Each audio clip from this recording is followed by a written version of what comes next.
Merrick Road and Linden Boulevard, modest homes on tree-lined streets, once a haven for the blacks who made it a Negro bourgeoisie. Times have changed as things so often do, if only the young ones knew. Most remember burning embers, remnants of a wondrous place. It started with a crack, it's never coming back. Burnt down to the ground, the town of Jamaica.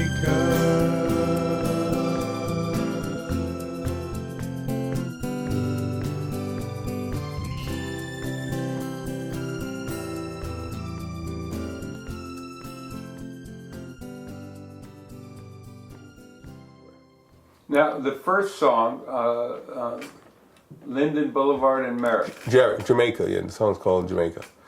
Talks about Jamaica, Queens, where I grew up, which I've been back. I did a lot of shooting there. And it's cleaned up. Crack is no longer there. Crack is gone, I guess. I mean, it's still out there, but it's not like how it was, of course. And there is coming back from crack. But when I left, some 20 years ago, I was glad to go, in a weird sense. You know, I was out of my mind, but a part of me, in reflection, from Rikers Island, from Mid-Hudson, from Creedmoor, was like, but I'm glad I'm not going back there. That place was fucked up. Yeah, and it was sad. It was sad, you know, that my neighborhood, my childhood was tarnished. My childhood was gone, you know. And walking through the old neighborhoods with my mom, hand in hand, and then arm in arm, and then just walking beside her. We'd walk through the old neighborhood. She'd point out the houses. That's what Count Basie used to live there. That's Lena Horne right over there. Ella was right up the block. And James Brown, his house was right here. And, you know, that legacy just tarnished. And that was on, which street was that? It was the whole neighborhood of Jamaica. There's a whole enclave, a whole area. And Louis Armstrong. He was in Corona. He was in Jamaica. He was in Corona. Who else was in Queens? Almost every jazz musician you could think of. Miles Davis, John Coltrane, Nat Adderley, Milton Hines, Milton Jackson. Almost every jazz musician you could think of, if they could afford to get, a lot of them couldn't afford it. Because these were homes that were a step up. And if you weren't pulling your weight, you couldn't afford a nice home in Jamaica. Now, your father was a jazz... He's a jazz musician, yeah. A jazz musician. What did he play again? He played everything, but he played bass mostly. And he played... Who did he play with? He played a lot. They all played with everybody. They all sat in the 50s and 60s with everybody. So talk to me a little bit about growing up with, you know, the jazz musicians who came to your house and what would... Well, my house was like a few other houses in Queens where the jazz musicians would congregate. They'd come over and Mom would be cooking something, and so she'd cook for whoever came over, a big pot of something for a whole bunch of people. And we had a big backyard and a big house, so there was a lot of sitting room. My dad collected instruments, so there was always a whole lot of instruments to be played if anybody wanted to play, which always happened. And there was always a lot of marijuana in the house. So people would coming over, getting high, playing music, and then eating. And it was a get-together, and it happened at least once a week, every week. You know, I didn't know who these people. They were like one of a billion people who would come over. I didn't know who was someone I should cozy up to more so than the other guy who never worked but was a great player, because there was a lot of that. You got a lot of Clark Terrys and Billy Taylors and Betty Carters, but you also had a lot of guys who couldn't get work but were better than these other people. Seriously. But couldn't get work for whatever reason.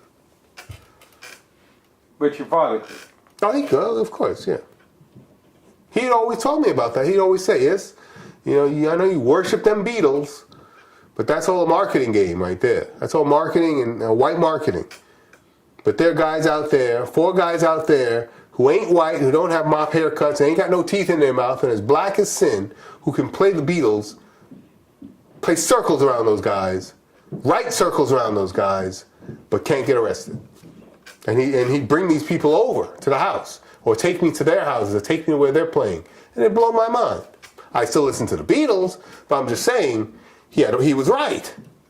But because they weren't white, and because they weren't telegenic, and because they didn't have a dynamite manager, and didn't have the right suit, and the right gear, and the right circumstances, they died in poverty.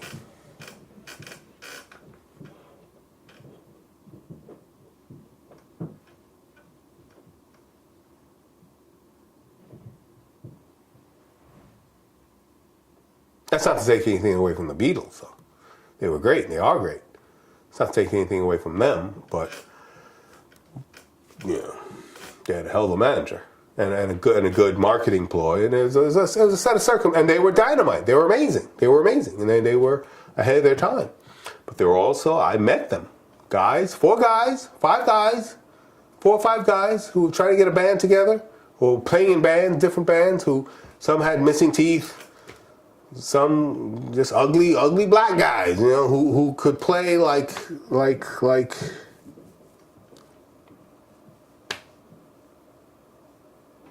second nature.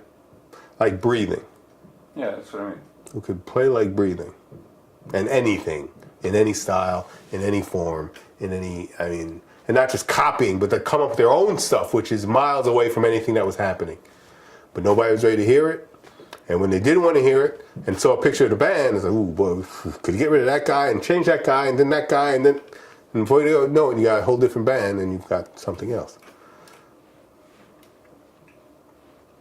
How did being around that influence you?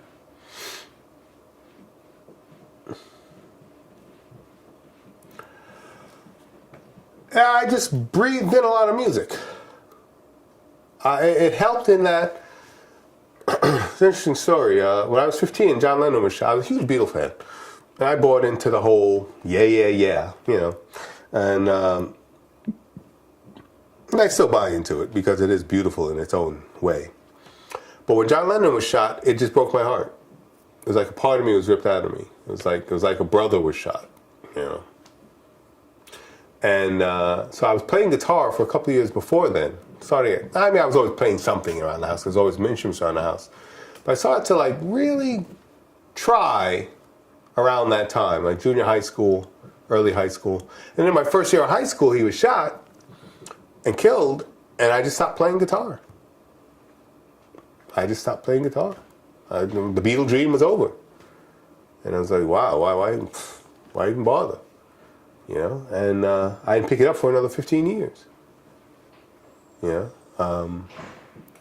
But being in that environment, in that musical environment, imbued me with a musicality that went beyond playing for a couple of years and not playing for 15 years. And so that when I was 30 and got a guitar, I could just play. It took a little bit, but I was writing songs very, very quickly. And I say what you will about my songs, but there is a musicality there that's inherent. I'd probably be 10 times better had I not stopped playing for 15 years. But considering, I'm proud of the fact that I grew up in the house I grew up in, and that when I turned 30 and started playing again, it wasn't like I just picked the thing up. There was like an easing into it that was natural. And when the songs started coming out, there was a naturalness about it. And the fact that I had something to sing about, Oh, I'm locked up in a mental hospital. That's like 10 songs right there in one afternoon. Well, you have written. I can't see my girlfriend because she comes to visit from Jackson Heights when she was in the mental. The songs were just so natural. So it's like great fodder for songs. So it was just like great circumstances and a great musicality that was in me already. That came from growing up in that environment, seeing guys just bleed music. Now, I don't think I bleed it, but it's in the veins. I don't bleed it as copiously as I'd like, I know, and as other people I've known do it, like Jamie Hoover, let's say, from the Sponge Tones, who just bleeds music. He's scary. You know, he's one of those guys I look at and go, wow, Jesus, if only. It's good to know somebody like that too. But what is your relationship to music since you were breathing it? My mother was a jazz freak. My mother was a collector of jazz records and a lover of jazz and music in general. She loved show tunes. She loved pop music. She collected jazz music. She had encyclopedic knowledge of certain types of music, which I've inherited. My dad was a jazz musician, so not only did he know the music, he played the music, he created the music. So growing up in that kind of household, there's always music playing of all different types. Predominantly challenging and interesting and insightful music.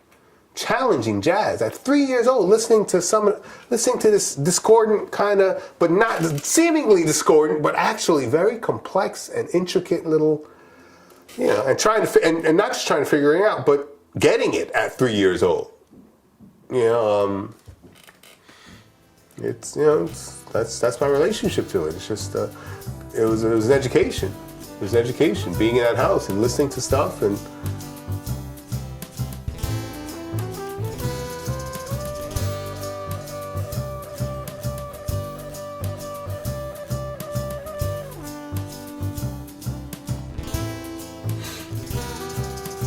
So I mean, music is these more than just. I mean, painting and drawing was a natural extension of my life, but the complexities of music and what it means to people and the socio-political and it's deep in my bones. You know, I have these discussions with myself, and I only wish to kind of have it with other people, which is why I talk to people. I always ask them, "What you listening to?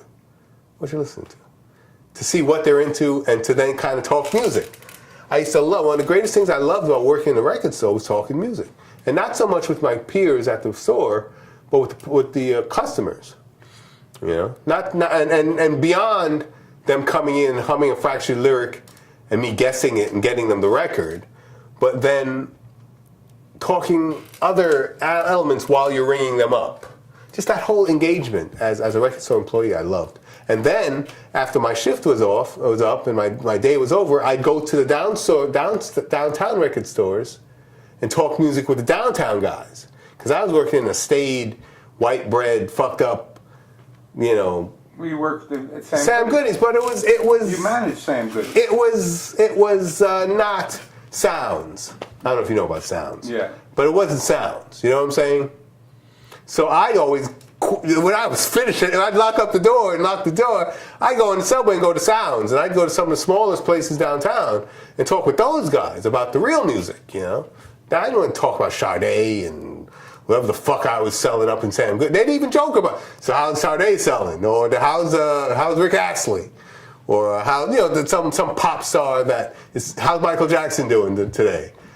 And that was a big joke to them. Because I'm the Michael Jackson seller. Because I'm working in Sam Goody's, you know, with the name tag and the tie.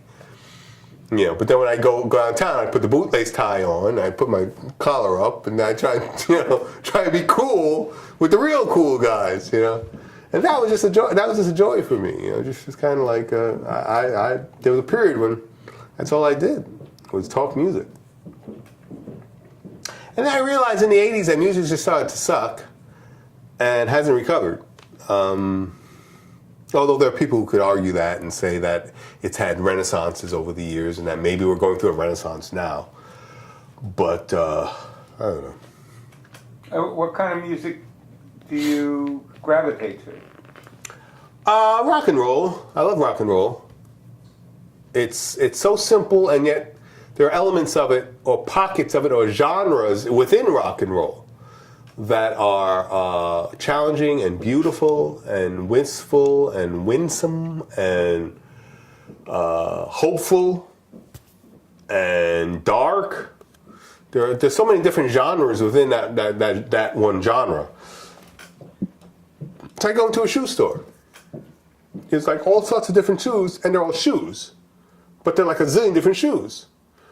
And that's kind of what I think of when I think of rock and roll. And also, I mean, but it's all music. And I listen to a lot of rock and roll. When I do listen to music,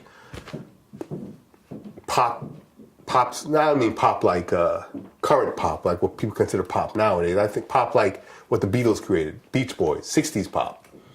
That kind of genre, that power pop genre, I really gravitate towards. Major chords, bouncy melodies, good harmonies.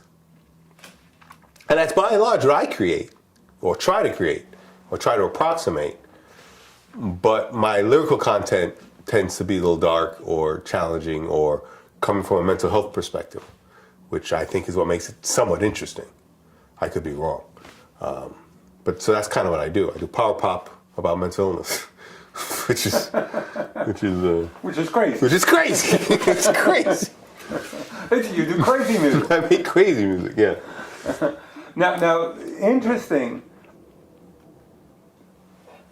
It seems that people who have mental issues really have this intimate relationship with music, almost as if they're milking it, and it takes them away to a place.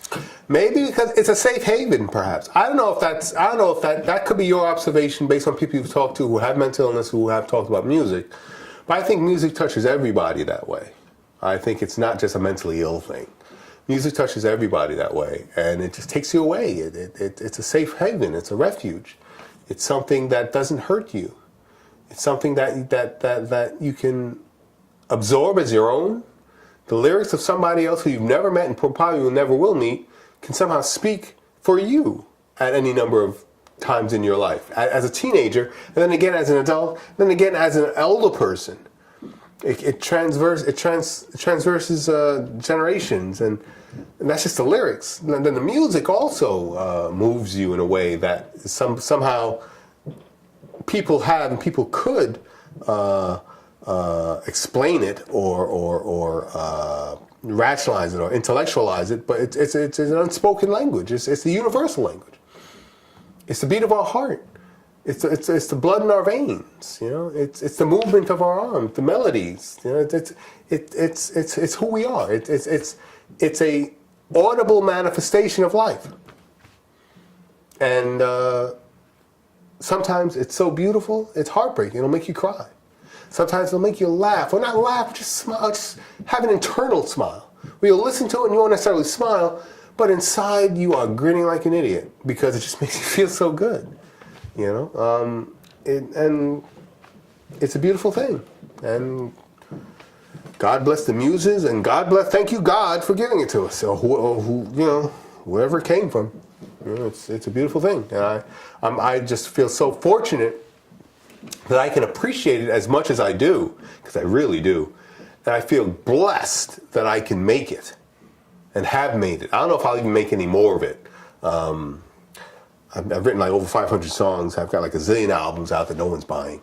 But the fact that I've made music that I listen to and smile inside about, or am moved by, not, and maybe only because it's my personal experience, but maybe that's all that's necessary. I mean, all those songs help get me through a very bad situation. So when I listen to them, I think back on when I wrote them, and then when I recorded them, and then what they convey, and it's heartening. It makes you feel good that I survived it, and this is the outcome. This is what I created to say I survived it. At my worst, you know.